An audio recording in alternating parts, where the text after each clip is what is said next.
السلام علیکم ورحمۃ اللہ وبرکاتہ۔ اس ویڈیو میں ہم آپ کو بتائیں گے حضرت علی رضی اللہ تعالیٰ عنہ اللہ تبارک و تعالیٰ اور اس کے پیارے رسول صلی اللہ علیہ وسلم کی بارگاہ میں کتنے مقبول ہیں۔ اگر آپ نے ابھی تک ہماری یوٹیوب چینل کو سبسکرائب نہیں کیا تو سبسکرائب کر لیجئے اور بیل آئیکن کے بٹن کو لازمی دبائیے گا تاکہ ہماری ہر آنے والی ویڈیو آپ تک سب سے پہلے پہنچ سکے۔ اگر ویڈیو پسند آئے تو لائک ضرور کیجیے گا، شیئر ضرور کیجیے گا۔ حضرت علی رضی اللہ تعالی عنہ کی ہستی اللہ تبارک و تعالی اور اس کے حبیب صلی اللہ علیہ وسلم کی بارگاہ میں ایسی مقبول ہے کہ آپ سے محبت کرنے والے کو حضور اکرم صلی اللہ علیہ وسلم نے اپنا محبوب قرار دیا اور آپ سے بغض رکھنے والے کو اپنی ناراضگی قرار دیا، جیسا کہ حدیث مبارکہ میں ہے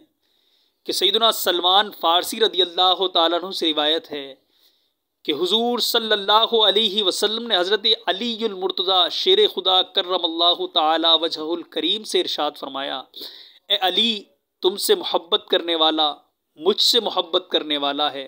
اور تم سے بغض رکھنے والا مجھ سے بغض رکھنے والا ہے۔ حضرت علی المرتضیٰ شیر خدا کرم اللہ تعالی وجہہ الکریم کی ذات گرامی چونکہ اللہ تبارک و تعالی کو بھی محبوب ہے اور اس کے رسول صلی اللہ علیہ وسلم کو بھی محبوب ہے،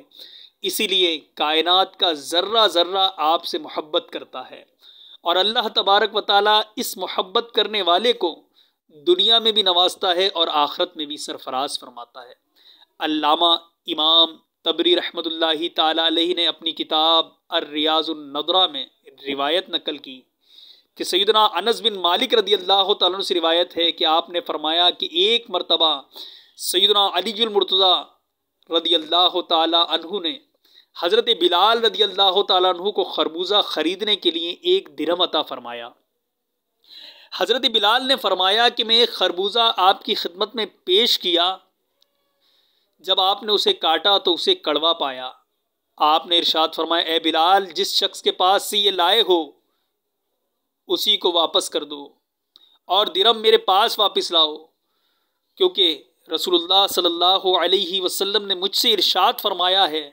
بے شک اللہ تبارک و تعالی نے تمہاری محبت کا عہد ہر انسان، درخت، پھل اور ہر بیج سے لیا ہے، تو جس نے تمہاری محبت کو اپنے دل میں سما لیا وہ شیریں و پاکیزہ ہو گیا،